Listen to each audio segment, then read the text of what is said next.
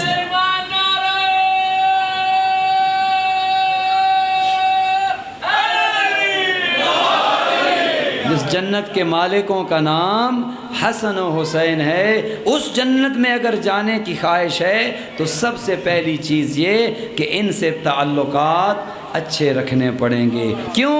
ان کے بابا کا بغض ہوگا دل میں، جنت نہیں ملے گی، بلکہ جنت جانا تو دور، جنت کی خوشبو بھی نہیں سونگھ سکیں گے۔ خبردار، نمازوں پر فخر نہ کرنا، عبادتوں پر فخر نہ کرنا۔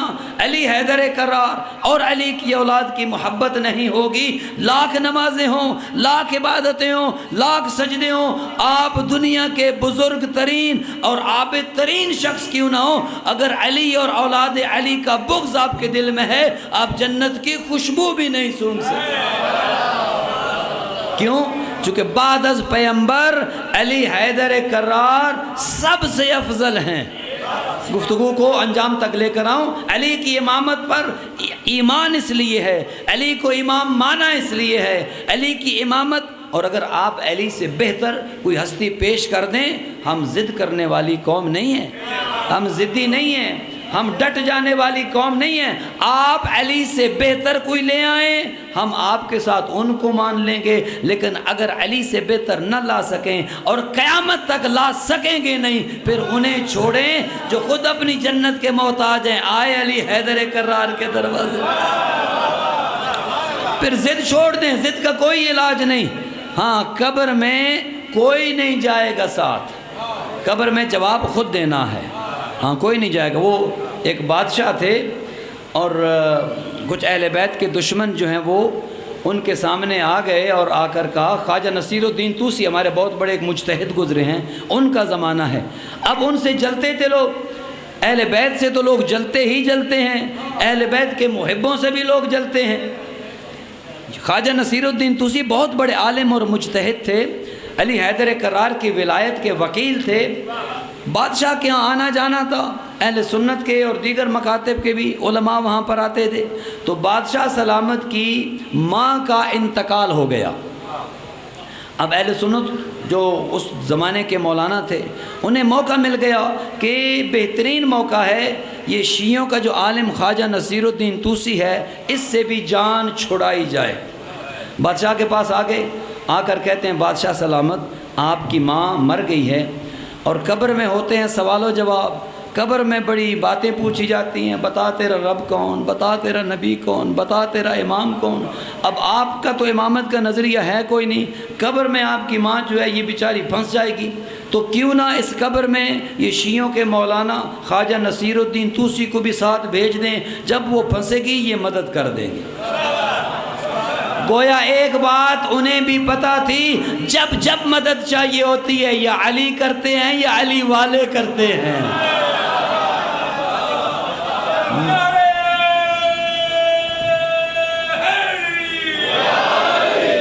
مدد علی والے کرتے ہیں۔ بادشاہ نے کہا بھی بات تو صحیح ہے، ماں بیچاری سیدھی سادھی سی عورت ہے، وہ جب جواب نہیں دے پائے گی تو کیا ہوگا، تو کیوں نہ اب ان کی سازش یہ تھی، اسی بہانے شیعوں کے مولانا سے بھی جان چھوٹ جائے گی، ساتھ دفن ہو جائیں گے، اور یہ ولایت کی باتیں ہی نہیں ہوں گی، یہ علی کے چرچے نہیں ہوں گے، علی کے فضائل نہیں ہوں گے۔ انہیں کیا خبر تھی کہ تم نے جتنے علی والوں کو مارنے کی سازش کی ہے، اتنا ذکر علی بلند ہوا۔ بادشاہ کو بات پسند آ گئی، کہا اچھی بات ہے۔ خواجہ نصیر الدین طوسی کو بلوایا گیا، کہا خواجہ صاحب اتنا عرصہ آپ ہمارے ساتھ رہے، آج آپ کی مدد کی ضرورت ہے اور آج آپ کی قربانی کی ضرورت ہے۔ دیکھیے علی والا احمق نہیں ہوتا، علی والے سے زیادہ ذہین ہوتا ہی کوئی نہیں ہے، چونکہ ذہانت ہے ہی اہل بیت کی میراث، عقل ہے ہی اہل بیت کی میراث۔ توجہ کر رہے ہیں، اہل بیت والوں سے زیادہ کوئی نہیں ہوتا۔ خواجہ کو بلایا گیا، خواجہ صاحب ذرا تیاری کریں، اماں جی کے ساتھ آپ کو بھی دفن کرنا ہے۔ چونکہ اماں جی سے پوچھے جانے ہیں سوال، وہ بیچاری سیدھی سادھی دیہاتی عورت ہیں، وہ کیا جواب دیں گی؟ آپ مہربانی کیجئے گا، فرشتے پوچھیں گے، آپ ساتھ ساتھ بتاتے جائیے گا، ماں جی کی مشکل حل ہو جائے گی اور آپ ہماری مدد کر لیں گے۔ اب تھا علی والا، سمجھ گیا کہ یہ بادشاہ نہیں بول رہا، یہ بول کوئی اور رہے ہیں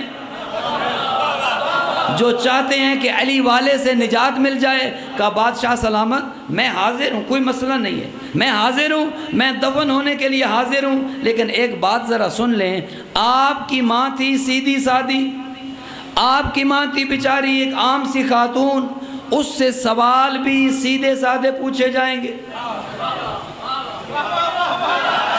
توجہ کریں، سیدھی سادھی عورت تھی، بولی بالی عورت تھی، سیدھے سادھے سوال پوچھے جائیں گے۔ سیدھے سادھے سوالوں کے لیے یہ اتنے مولانا جو ہیں یہ بھی کام چلا لیں گے، مجھے رکھیں آپ اپنے لیے۔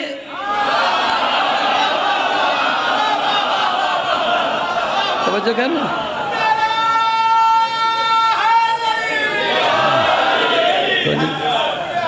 ماں تو ہے سیدھی سادھی، اور آپ جو زندگی گزار رہے ہیں دشمنی علی میں، ماں سے بیچاری سے سیدھے سادھے سوال، وہ کام تو یہ بھی چلا لیں گے۔ آپ سے جو پوچھے جائیں گے وہاں پڑے گی مشکل آپ سے، چونکہ آپ نے ولایت علی کو تو دنیا میں مانا نہیں ہے۔ فرشتے پوچھیں گے من امامک، بتا تیرا امام کون ہے، اور تجھے اس وقت سانپ سونگ جائے گا، تیری آواز نہ نکل پائے گی۔ دنیا میں چونکہ علی کی دشمنی کرتا رہا، اسی لیے تو ہم کہتے ہیں کہ دنیا تو 60-70 سال جیسے تیسے گزر جائے گی، اگر فرشتوں کی مار سے بچنا ہے تو ولی اللہ پڑھ لے۔ توجہ کر رہے ہیں؟ ہاں بڑی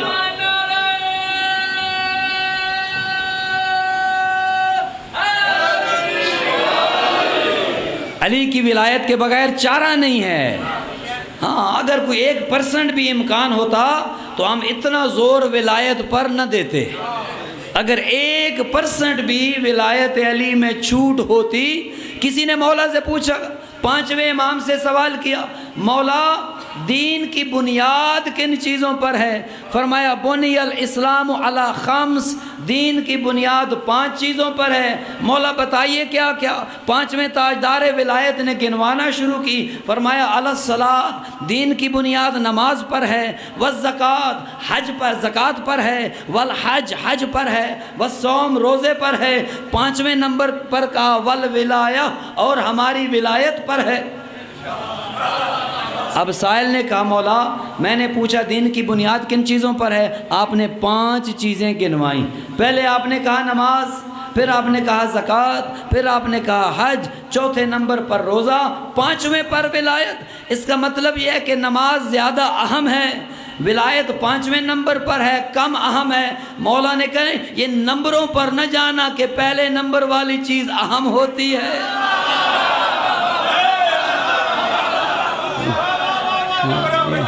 یہ نمبروں کے چکر میں نہ رہنا کہ جو نمبر 1 ہو اس کی اہمیت زیادہ ہے، جو بعد کے نمبر پر آئے اس کی اہمیت کم ہے۔ کہا نہیں، نمبروں کے چکر میں نہ رہنا، نماز پہلے نمبر پر ہے، زکوٰۃ دوسرے نمبر پر ہے، حج تیسرے پر ہے، صوم روزہ 4تھے پر ہے، ولایت 5ویں پر ہے۔ کہا سنو، ولایت ہے 5ویں نمبر پر، لیکن سنو نماز ہر شخص کے لیے ایک جیسی نہیں ہے۔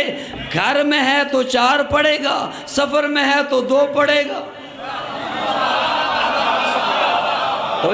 نماز ہر ایک کی ایک جیسی نہیں ہے۔ کبھی عورتوں کی نماز چھوٹ جاتی ہے، شریعت کہتی ہے بعد میں قضا کر لینا۔ کبھی اور معاملات ہیں، بلکہ بعض معاملات تو ایسے ہیں مخصوص ایام میں کہ جس کی قضا ہی نہیں ہے۔ اچھا فرمایا حج ہر ایک پر نہیں ہے، صاحب استطاعت ہے، حج واجب ہے، پیسے نہیں ہیں حج نہیں کر سکتا، شریعت کہتی ہے کوئی بات نہیں، ہاں دل میں علی علی کرتے رہو، خدا حج کا ثواب دیتا رہے گا۔ دل میں علی کی محبت کو لے آؤ، کعبہ اسی لیے تو جانا ہے نا کہ علی پیدا ہوئے تھے، ارے اس علی کو دل کے کعبے میں لے آؤ۔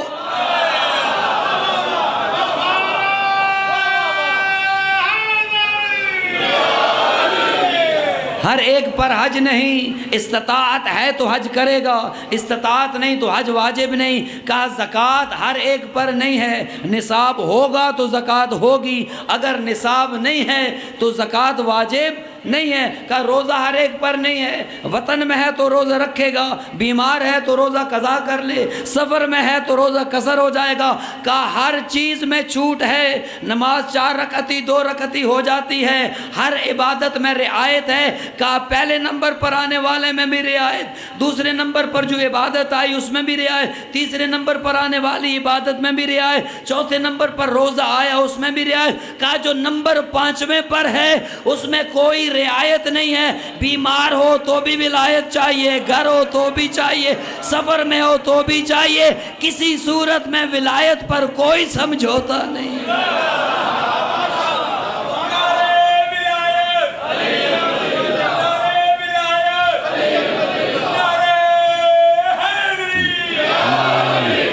ولایت پر کوئی سمجھوتا نہیں، بیمار ہے اس کے لیے بھی ولایت ہے، کوئی صحت مند ہے اس کے لیے بھی ولایت ہے۔ بلکہ ایک بات عرض کر دوں، نماز واجب ہوتی ہے لڑکا 14 یا 15 سال کا ہو جائے تب نماز واجب ہے، لڑکی 9 سال کی ہو جائے شریعت کہتی ہے یہ بالغ ہے۔ ارے جو 9 یا 15 سال کی عمر میں واجب ہو وہ نماز ہے، جو ماں کی گود میں واجب ہو وہ ولایت علی ہے۔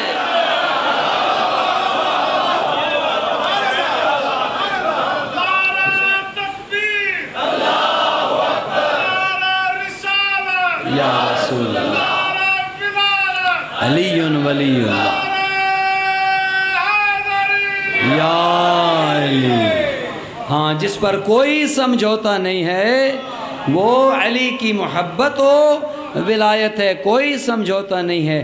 آج کی حد تک یہیں پر گفتگو کو روکیں گے اور آخری جملہ آپ کی خدمت میں یہ عرض کروں گا، کوئی ہو علی والا ہو دشمن علی ہو، علی کی محبت و ولایت کے بغیر کوئی چارہ نہیں ہے، لہٰذا ضد کا کوئی علاج نہیں۔ ہمارا کام ہے پیغام پہنچا دینا، کوئی مانے اس کی مرضی، کوئی نہ مانے اس کی مرضی، لیکن ہم سمجھتے آنکھیں کھلی ہیں، اصل میں آنکھیں بند ہیں، جب بند ہوں گی تب کھلے گی۔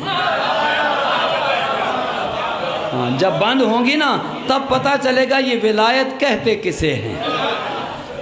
جب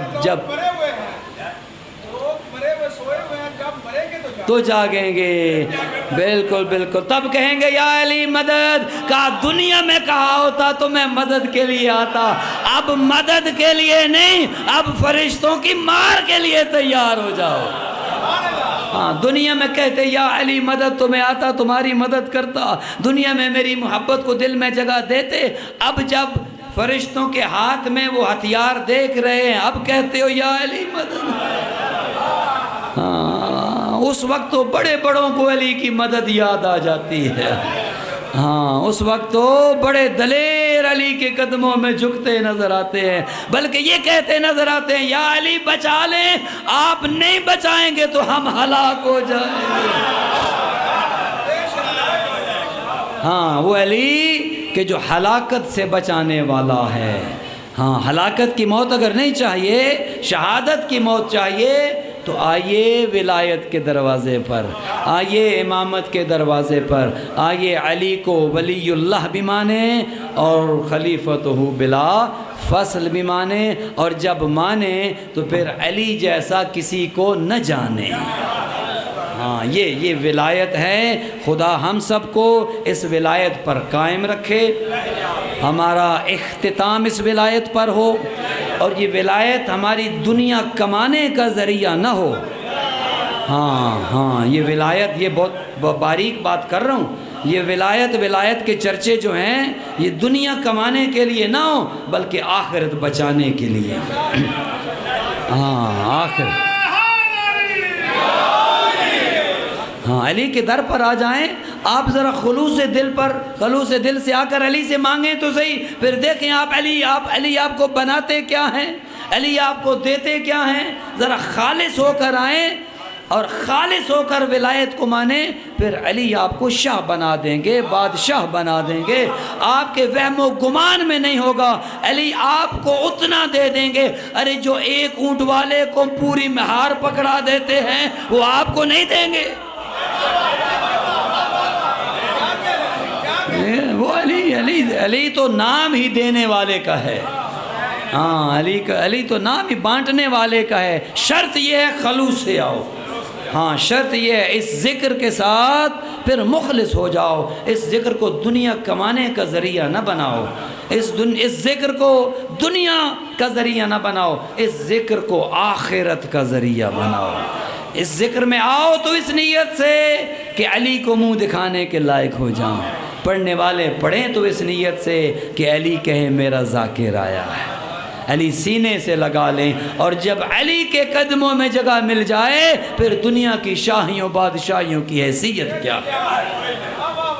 علی بہت کریم امام ہے اور علی کا پورا گھرانہ کریم ہے، حسن بھی کریم ہیں، حسین بھی کریم ہیں، پورا گھرانہ کریم ہے۔ دکھ اسی بات پہ ہے کہ جو اتنا کریم گھرانہ ہے ان کے ساتھ ظلم اتنا کیا جائے۔ اللہ اکبر، اتنا کریم گھرانہ اور ان کے ساتھ اتنا ظلم کیا جائے۔ جو مدینہ کے وارث ہوں، جو مدینہ کے مالک ہوں، انہیں مدینہ چھڑا دیا جائے اور پھر کل کربلا کے اس میدان میں، اس اندھیری نگری میں، اس صحرا میں لا کھڑا کیا جائے۔ اللہ اکبر، بہت مشکل تھا کربلا میں آنا علی و بطول کی بیٹیوں کے لیے۔ اللہ اکبر، جب کربلا میں 2 محرم کو پہنچے تھے نا، بی بی نے اپنے خیمے میں اپنے بھائی کو بلایا تھا، بھیا حسین ذرا میرے خیمے میں آنا۔ امام گئے، بی بی نے کہا تھا بھیا جب سے ہم آئے ہیں اس زمین پر کسی بی بی کے رونے کی آواز مجھے آ رہی ہے۔ بھیا یہ کون سی نگری ہے، یہ کون سی زمین ہے، یہ ہم کہاں آ گئے؟ کہا بہن زینب یہ بی بی کوئی اور نہیں، ہماری ماں زہر۔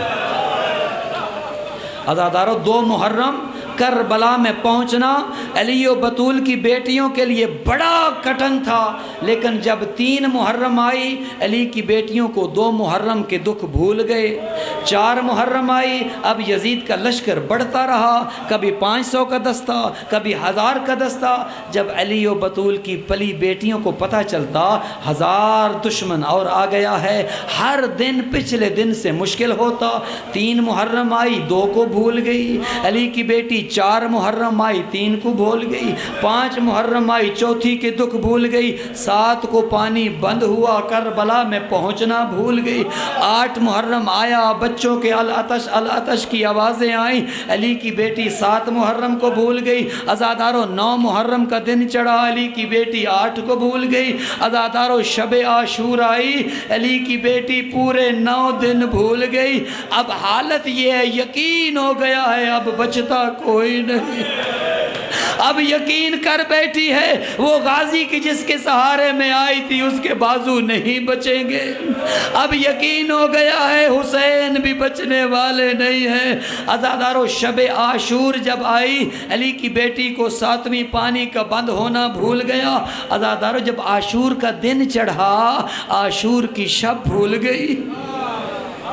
عجیب، ابھی جو شب آ رہی ہے نا یہ شب عاشور ہے، جانتے ہو شب عاشور کہا جاتا ہے میرے آقا نے مہلت لی، میں کہتا ہوں نہیں مہلت دی، ہو سکتا ہے کوئی ہر آ جائے، ہو سکتا ہے اس کشتی پر کوئی سوار ہو جائے، ہو سکتا ہے اس چراغ کی روشنی کسی کو کھینچ لے، مہلت دی۔ عزادارو صحابہ جو میرے آقا کے ساتھی تھے انہوں نے قرآن پڑھنا شروع کیا، کتنا عشق تھا ان کو قرآن کے ساتھ، کتنی محبت تھی ان کو نمازوں کے ساتھ۔ ہر خیمے سے قرآن کی تلاوت کی آوازیں بلند ہیں، ہر خیمے میں نمازیں پڑھی جا رہی ہیں۔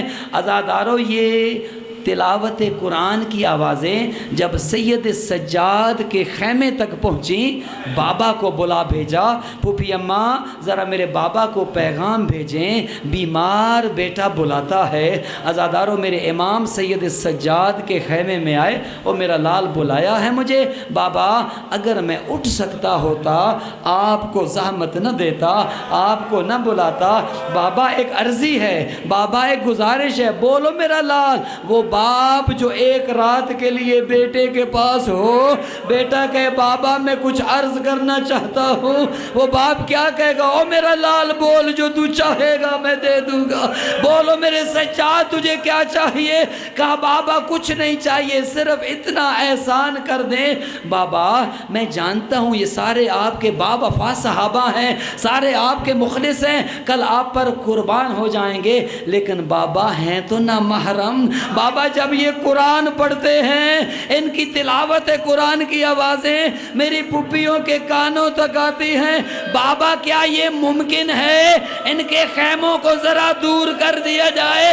اتنا سننا تھا، غریب تڑپ گیا۔ اللہ اکبر، اتنا سننا تھا عزادارو، میرا آقا تڑپ گئے، کہا سجاد آج کی رات رہنے دے، کل سے تیرا انتظام ہوگا۔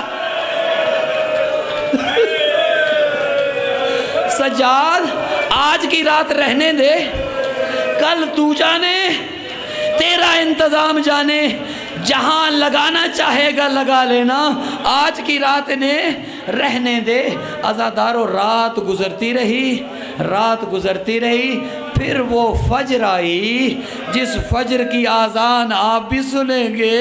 عزادارو آذانیں بچ گئی، دنیا میں لا الہ الا اللہ کی آوازیں بلند ہوئی، دنیا میں ہر مسجد سے اللہ اکبر کی آوازیں آتی ہیں، لیکن جانتے ہو 2 اذانیں ایسی تھی کہ جس نے علی کی بیٹیوں کو رلا دیا۔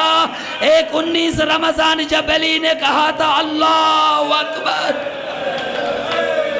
ایک جب 19 رمضان علی نے کہا تھا اللہ اکبر، علی کی بیٹیوں کی آہیں بلند ہوئی، آخری اذان ہے جو بابا کی سن رہی ہے، اور ایک جو عاشور کی صبح ہم شکل پیغمبر نے کہا تھا اللہ۔ بڑی مشکل تھی یہ اذان، علی اکبر کا اللہ اکبر کہنا علی کی بیٹیوں کے لیے سننا آسان نہیں تھا۔ عزاداروں وہ وقت آ گیا، غریب لاشیں اٹھا اٹھا کر تھک گیا، کبھی کسی کا جنازہ اٹھا کر لایا، کبھی کسی کا جنازہ اٹھا کر لایا۔ اب حالت یہ ہے، دائیں دیکھتا ہے تو جنازے ہیں، بائیں دیکھتا ہے تو جنازے ہیں۔ ایک جملہ کہتا ہے، یا فرسان الحجا و یا ابطال الصفا، وہ میرے شاہ سواروں کہاں ہو، وہ میرے جرنیلوں کہاں ہو، وہ میرے سپاہیوں کہاں ہو۔ کہیں دیکھتا ہے تو غازی کا لاشا، کہیں علی اکبر کا لاشا، کہیں حبیب، کہیں مسلم۔ کدھر ہو میرے شاہ سوارو؟ مالی انادیکم، ایک کو بلاتا تھا 18 آ جاتے تھے، اب کہاں ہو؟ میں ایک کو بلاتا ہوں جواب نہیں دیتے، او میرے علی اکبر کہاں گئے؟ عجب نہیں لاشیں تڑپے ہوں آقا، ایک دفعہ زندگی دلا دیں، پھر اٹھیں گے، پھر آپ پر قربان ہوں گے۔ اجرکم اللہ۔ جب دیکھا نا کوئی نہیں بچا، غازی بازو کٹا چکے، علی اکبر کے سینے میں برچھی لگ چکی، کوئی نہیں بچا، پھر ایک غربت کی آواز بلند کی ہے، زمین کانپ گئی، آسمان کو زلزلہ آیا۔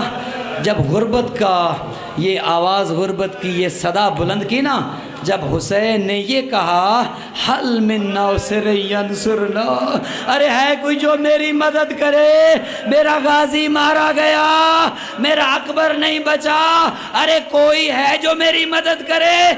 کوئی آواز نہیں آئے، کوئی جواب نہیں۔ جملہ بدلا، کہا حل من معین یعیننا، ارے کوئی میرا معین ہے جو میری مدد کرے؟ حجت تمام کر رہے تھے، کل کو یہ نہ کہے حسین بلایا ہوتا ہم آ جاتے، کوئی نہیں آیا۔ پھر تیسرا جملہ تو وہ کہا، فرشتوں نے بھی گریہ شروع کیا، کہا اچھا میری مدد کو نہیں آتے، حل من ذابن یذب عن حرم رسول اللہ، ارے کوئی ہے جو زینب ام کلثوم کے پردے بچائے؟ ارے کوئی میری مدد نہیں کرتے؟ کوئی علی کی بیٹیوں کی چادروں کا محافظ ہے؟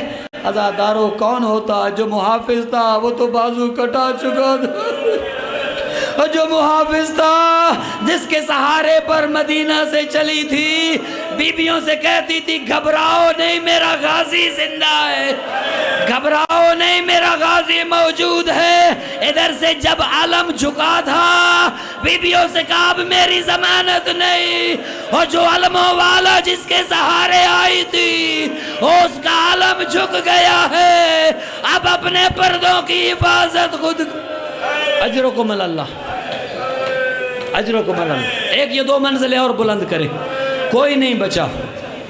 روایت کہتی ہے اب آتا ہے بہن کے خیمے کے در پر، بہن کے خیمے کے در پر آتا ہے اور کہتا ہے اے میری ماں زہرا جائی، مجھے وہ پرانا کرتا لا دے۔ اللہ اکبر، دعا کریں کوئی اتنا غریب نہ ہو اور جن کے لباس جنت سے آتے ہوں۔ غربت کا یہ عالم ہے، او میری ماں جائی مجھے وہ پرانا کرتا لا دے۔ عزاداروں وہ کرتا جو بی بی اپنے ہاتھوں سے سی گئی تھی، مجھے نہیں پتا بی بی زینب نے کیسے تورکات سے نکالا ہوگا، کیسے حسین کو دیا۔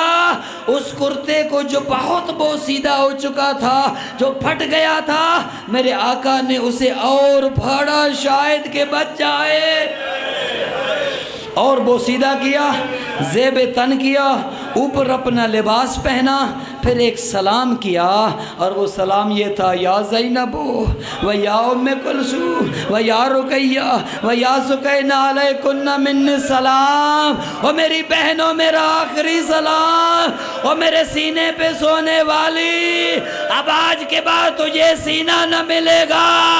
عزاداروں یہ سننا تھا، سکینہ تڑپ گئی، ننھے ہاتھوں کو جوڑا، بابا ہمیں ان ظالموں میں نہ چھوڑ کے جا، بابا کوئی علی اکبر کا قاتل، کوئی غازی کا قاتل، بابا ہمیں ان ظالموں میں نہ چھوڑ کے جا، بابا اتنا احسان کر، ردنا الی مدینہ جدنا، بابا ہمیں مدینہ پہنچا۔ اجرکم اللہ۔ بابا ہمیں ان ظالموں میں نہ چھوڑ کے جا، انہیں دیکھ کر ہمارا دل دہل رہا ہے۔ اور کوئی میرے چچا کا قاتل ہے تو کوئی علی اکبر کا قاتل، بابا ہمیں اکیلا نہ چھوڑ، اب غریب لے جائے تو کہاں لے جائے۔ عزادارو، میرے آقا نے کہا میرے لال صبر کرنا، مجھے اجازت دو، اب میرا بچا جو کوئی نہیں، اب میرا بچا جو کوئی نہیں۔ عزادارو، بی بی زینب نے کہا حسین جاتے ہو تو جاؤ، میں روکتی نہیں ہوں، لیکن مجھے ایک ماں کی وصیت یاد آ گئی ہے۔ ماں زہرا نے اپنے زخمی پہلو پر ہاتھ رکھ کر مجھے کہا تھا، زینب میرا نازوں کا پلا ایک دن تجھے سلام کے لیے آئے گا، تجھے آخری سلام کرنے آئے گا، حسین سے کہنا مجھے سینے کے بوسے لینے دے، اور جس سینے پر شمر بیٹھے گا اور مجھے اس سینے کے بوسے لینے دے، اور مجھے ان زلفوں کے بوسے لینے دے جہاں نجس ہاتھ آئے گا۔ حسین ذرا میرے قریب آ، اور تیرے سینے کے بوسے لوں، تیری پیشانی کے بوسے لوں، اور تیری گردن کے بوسے۔ اجرکم اللہ، اجرکم اللہ۔ دنیا کے کسی غم میں نہ روئیں، سیدہ راضی ہو آپ سے، بطول راضی ہو آپ سے۔ حسین میرے قریب آ، مجھے بوسہ لینے دے، اس گردن کے بوسے کا ماں نے کہا تھا جہاں کند خنجر لگنا ہے۔ عزادارو، بی بی نے وصیت پوری کی، میرے آقا نے کہا میری ماں جائی زینب، ایک وصیت پر تو نے عمل کیا ہے، جانتی ہو جب 21 رمضان بابا علی کی آخری سانسیں تھیں، مجھے بابا نے قریب بلایا تھا اور کہا تھا حسین ایک وقت ہوگا جب تو سلام آخر کے لیے میری بیٹی کے دروازے پر ہوگا، خیمے کے در پر ہوگا، ایک وصیت میری بھی پوری کرنا، اور میری بہن ذرا اپنے ہاتھوں کو بڑھا اور میں ان ہاتھوں کے بوسے لوں۔ بابا علی کہہ گئے تھے زینب یہ علی کا بوسہ ہے، انہی ہاتھوں میں رسن ہوں گے، انہی ہاتھوں کو باندھا جائے گا۔ اجرکم اللہ۔ دو جملے اور بس، اجرکم اللہ۔ سوار ہو گئے گھوڑے پر، دو جملے بس، زحمت تمام، سوار ہو گئے، گھوڑے سے کہا بڑھو مجھے لے جاؤ۔ ذوالجناب شبی نکلے گی نا انشاءاللہ رات کو یا کل، شبی نکلے گی۔ ہم گھوڑے کے وفادار اس لیے ہیں، گھوڑے کی تعظیم اس لیے ہے کرتے ہیں، اس نے ہمارے امام سے وفا بہت۔ سوار ہو گئے، ذوالجناب مجھے میدان میں لے جا، دو جملے، میدان میں لے جا۔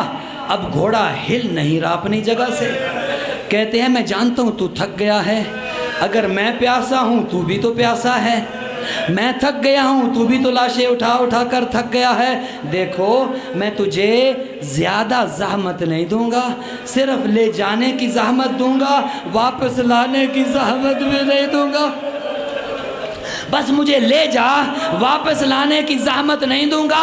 عزادارو، جب میرے امام نے اتنا کہا نا، بے زبان نے اپنی گردن کو جھکایا، آقا نہ تھکا ہوں نہ پیاس ہے، ذرا ٹانگوں کو تو دیکھ۔ دیکھا تو کیا دیکھا، ایک 4 سالہ بچی ہے، گھوڑے کی ٹانگوں سے لپٹی ہے، کہتی ہے او میرے بابا کی سواری، میرے بابا کو نہ لے کے جا، میں صبح سے دیکھتی ہوں جو جاتا ہے واپس نہیں آتا، جو جاتا ہے واپس نہیں آتا، میرے بابا کو نہ لے کے جا، سکینہ مجھے جانے دے، میرے لال مجھے جانے دے۔ بابا روکتی نہیں ہوں، اتنی منت کر، اتنا احسان کر، ذرا کچھ دیر کے لیے زین ذوالجناح سے زمین پر آ، ختم کر رہا ہوں، زین ذوالجناح سے زمین پر آ۔ بابا میں جانتی ہوں بہت تھک چکے ہو، بابا میں جانتی ہوں بہت پیاسے ہو، لیکن آخری حسرت ہے آپ کی بیٹی کی، ذرا زین کو چھوڑ کر زمین پر آئیں۔ عزادارو، میرے امام گھوڑے سے اترے، کہا بابا ایک زحمت اور دینی ہے، ذرا گودی بنا کے تو بیٹھے، بابا ذرا گودی تو بنائے۔ میرے آقا زمین کربلا کی گرم ریت پہ بیٹھے، گودی بنائی، کہا بابا اجازت ہے بیٹھ جاؤں۔ آؤ میرے لال، سکینہ گود میں آ گئی۔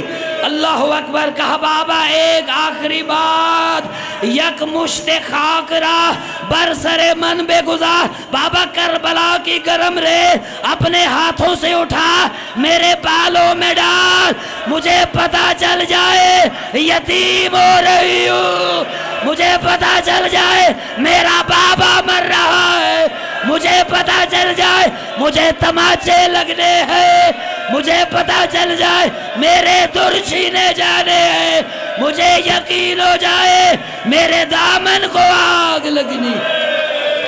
اللہ لعنت اللہ علی القوم الظالمین۔